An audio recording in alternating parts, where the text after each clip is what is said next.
Hello everyone, once again welcome back.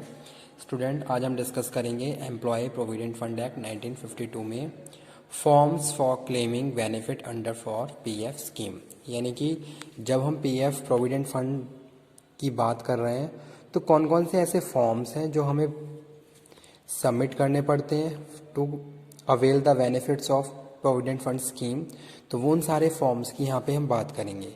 जैसे कि यहाँ पे लिखा हुआ है form 13, form 14, form 19, form 20, form 31, form 10C, यहाँ पे ये C बना हुआ है, और उसके बाद जो लिखा हुआ है फॉर्म 10D।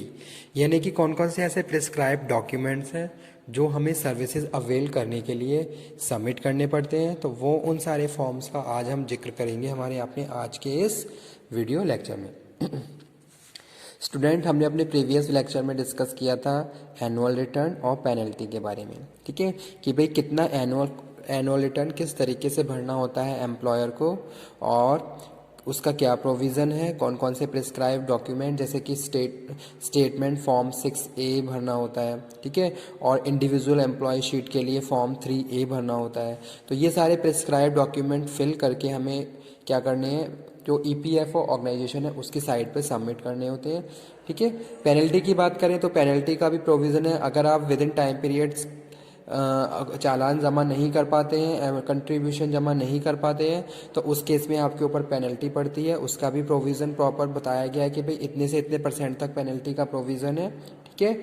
और उसके बाद हमने डिस्कस किया था कि भाई जो डिटेल है नॉमिनी की या फिर सेल्फ डिटेल है या नॉमिनी की डिटेल है, वो फॉर्म 2 में हमें फिल करनी होती है। पेंशन स्कीम के रिगार्डिंग भी हमने डिस्कशन किया था। अकाउंट ट्रांसफॉर्मेशन की भी बात करी थी कि अगर आपका पहले किसी एस्टेब्लिशमेंट में अकाउंट ओपन है तो आप उसको ट्रांसफ़र भी करवा सकते हैं, जिसके लिए हमें प्रिस्क्राइब डॉक्यूमेंट सबमिट करने होते हैं। विलिंगली अगर आप अपना कंट्रीब्यूशन इंक्रीज करवाना चाहते हो तो इसका ये प्रोविज़न भी एम्प्लॉय प्रोविडेंट फंड स्कीम में दिया हुआ है, ठीक है। तो वो यहाँ पे हमने अपने अपने प्रीवियस वीडियो लेक्चर में बात किया। अब आ जाते हैं हमारे आज के मेन टॉपिक पे, जो कि है the employ provident fund act 1952 से form for claiming benefit under the PF scheme. यानी कौन कौन से फॉर्म हैं जो हमें बेनिफिट क्लेम करने के लिए फिल करने पड़ते हैं, तो वो यहाँ पे हम बात कर रहे हैं। तो एक तरफ तो मैंने यहाँ पे लिख दिया है फॉर्म के बारे में कि भाई ये फॉर्म है, और यहाँ पे लिख दिया है क्या पर्पस है इसको फिल करने का, ठीक है। जैसे कि फर्स्ट वन है, उससे पहले मैं बात कर लेता हूँ, जैसे कि फॉर्म 6A है, ठीक है। तो जैसा कि हमने अपने लेक्चर में डिस्कस कर लिया है, फॉर्म 6A हम जब भरते हैं जब हमें क्या करना है, एनुअल रिटर्न भरना होता है, जो कि एम्प्लॉयर के लिए है, ठीक है। अगर एम्प्लॉयर अपना एनुअल रिटर्न भरना चाहता है तो employer shall send to commissioner within the 1 month of the close of year a consolidated annual contribution statement form 6A। यहाँ पे लिख देता हूँ मैं फॉर्म 6A, ठीक है। और उसके बाद जो इंडिविजुअल एम्प्लॉय शीट होती है उसको हम वहाँ पे जो रेलिवेंट इंफॉर्मेशन है वो हम प्रिस्क्राइब फॉर्म 3A में फिल करते हैं, ओके। उसके बाद हमारा जो नेक्स्ट है वो है फॉर्म 13। फॉर्म 13 पे यहाँ पे हम बात कर रहे हैं क्या पर्पस है फॉर्म 13 को फिल करने का, for transferring the PF account of member from one establishment to another establishment covered under the PF under the act scheme, ठीक है। यहाँ पे ये अकाउंट नहीं है, ये एक्ट लिखा हुआ है। तो भाई जो फॉर्म 13 है हमें जब भरना होता है जब हम अपना PF अकाउंट किसी एक एस्टेब्लिशमेंट से किसी दूसरे एस्टेब्लिशमेंट में ट्रांसफ़र करवा रहे हैं। जैसे कि यहाँ पे मैं एक एग्जांपल कोट करता हूँ, आप किसी एस्टेब्लिशमेंट A में काम कर रहे हो, ठीक है, जहाँ आपका PF कंट्रीब्यूशन, एक मिनट यहाँ पे हम सेकेंड शीट ले लेते हैं ताकि इस, ठीक है। जैसे कि आप किसी ऑर्गेनाइजेशन किसी जैसे कि फैक्ट्री की बात कर लेते हैं, आप फैक्ट्री A में काम कर रहे हो और ये फैक्ट्री B है, ठीक है। फैक्ट्री A में आपका PF कंट्रीब्यूशन हो रहा है, आप कंट्रीब्यूट कर रहे हो, यानी कि आपका PF अकाउंट ओपन है। अब आप इस PF अकाउंट को बंद नहीं करवाना चाहते हैं, आप इसी PF अकाउंट को आगे कंटिन्यू करना चाहते हैं उस एस्टेब्लिशमेंट या उस फैक्ट्री में जो आपने क्या करा, दूसरी जगह ज्वाइन कर ली। तो यहाँ पे भी PF का प्रोविज़न है, यहाँ पे भी आपको कंट्रीब्यूशन करना है, ठीक है। तो आप क्या करोगे, जब अपना PF अकाउंट किसी एक एस्टेब्लिशमेंट से किसी दूसरे एस्टेब्लिशमेंट में ट्रांसफ़र करोगे तो उसके लिए आपको फॉर्म 13 फिल करके देना होगा। ठीक है, फॉर्म 13 में आपका अकाउंट नंबर, ठीक है, यूएएन यानी कि यूनिवर्सल अकाउंट नंबर, जिसको हम बोलते हैं यूनिवर्सल अकाउंट नंबर, ये डिटेल आपको फॉर्म 13 में फिल करनी होगी। ठीक है, इसके बाद आपका ये जो अकाउंट चल रहा है, इसी अकाउंट में कंट्रीब्यूशन यहाँ पे सेकंड एस्टेब्लिशमेंट में भी स्टार्ट हो जाएगा। तो वही चीज़ यहाँ पे हम बात कर रहे हैं अपने इसमें फॉर्म 13 में। For transferring the PF account of member from one establishment to another establishment covered under the act scheme. ठीक है, नेक्स्ट है form 14, application for financing life insurance policy out of PF account.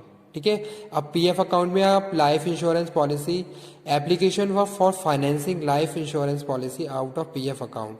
आप जैसे suppose आप PF account आपका चल रहा है, उसमें से आप क्या है, आप किसी अपनी पॉलिसी को फाइनेंस करवाना चाहते हैं, तो उसके लिए आपको क्या करना पड़ेगा, फॉर्म 14 फिल करना पड़ेगा। 14 में आपको बताना पड़ेगा आपकी लाइफ इंश्योरेंस पॉलिसी है, उसका पॉलिसी का क्या नंबर है, कौन सी ऑर्गेनाइजेशन से चल रही है, उसका क्या टाइम पीरियड है, ये सारी डिटेल आपको फॉर्म 14 में फिल करनी पड़ेगी। यानी कि जो मेन पर्पस है वो क्या है, application for financing life insurance policy out of PF account. यानी कि पीएफ अकाउंट की हेल्प से आप क्या कर रहे हो, अपने पॉलिसी को फिल कर रहे हो।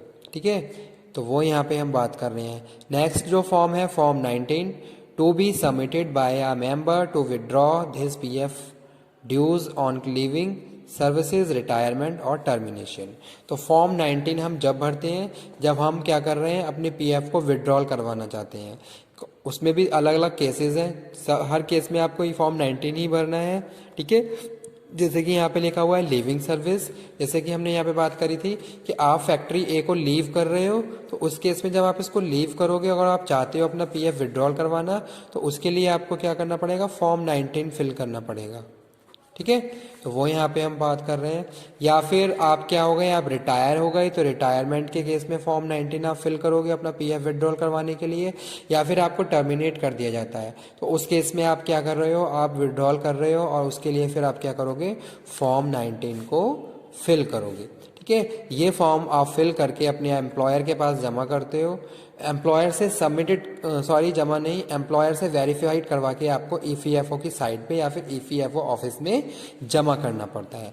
EPFO means employ provident fund organisation. ठीक है, वहाँ पे जाके आपको जमा करना पड़ेगा with the attachment of prescribe documents, और उसके बाद लिमिटेड टाइम, एक सर्टेन टाइम पीरियड के बाद आपका पीएफ विड्रॉल हो जाता है। ठीक है, उसके बाद जो फॉर्म 20 है, फॉर्म 20 में हम बात कर रहे हैं, in the event of death member this form is to be used by a nominee family member to claim the member PF accumulation. ठीक है, फॉर्म 20 उस केस में भरा जाता है जब मेंबर की डेथ हो गई है और उसका जो भी नॉमिनी है या जो फैमिली मेंबर है वो क्लेम करना चाहते हैं। ठीक है, तो वो क्लेम के लिए क्या करेंगे, फॉर्म 20 फिल करेंगे, जिसमें बताएंगे भाई जो मेंबर है उसकी डेथ हो गई है और उसके जो भी नॉमिनी है वो पीएफ एक्यूमुलेशन के लिए क्या है, उसको क्लेम कर रहे हैं। तो क्लेम के लिए वो क्या करेंगे, फॉर्म 20 को फिल करेंगे।